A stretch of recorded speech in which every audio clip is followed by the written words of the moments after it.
I think Iran, by the time that the naval blockade is in place, will not appear in Islamabad. By the time that you are pointing the gun to a nation's head, meaning Iran, Tehran will not, appear in Islamabad. This is an indication from the American side that they might not be willing to return to the regional war.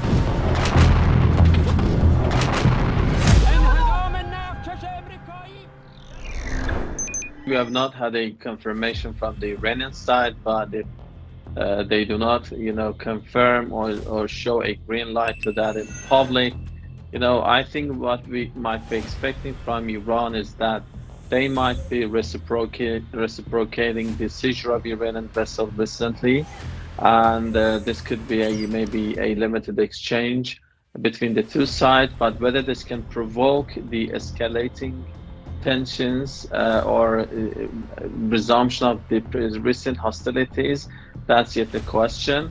And in terms of the negotiations also, I think Iran, by the time that the naval blockade is in place, will not appear in Islamabad. And this is something that I think Iran takes into mind. And when speaking of a regional war, if it's going to be resumed or not, it depends on things getting out of control or a miscalculation happening.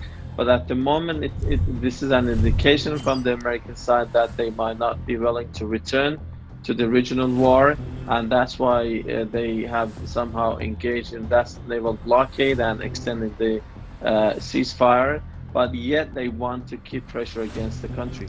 Yes, it seems that the Iranian, elites and the establishment are holding, united voice when it comes to appearing in Islamabad for a second round of discussions. They think that Iran should not send a delegation by the time that the U.S. naval blockade is in place. And in terms of the content and substance, also we see a unprecedented unity among those officials in Tehran.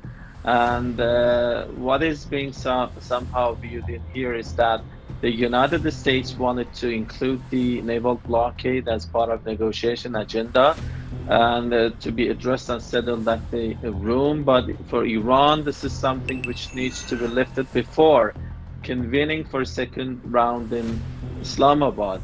The US seems to be using this as a leverage to get more concessions from Tehran, or at least to use it as a, let's say, pressure point against Tehran in order to push Tehran to reopen the Strait of Hormuz.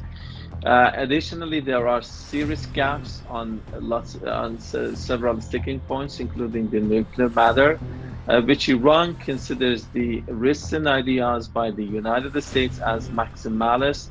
And that's why Iran says that by the time that you are pointing the gun to a nation's head, meaning Iran, Tehran will not, appear in Islamabad, and this could not be somehow a normal diplomacy, specifically following the aggression against the country. And even if they go to Islamabad, I think they will have difficult discussions on those remaining and sticking points.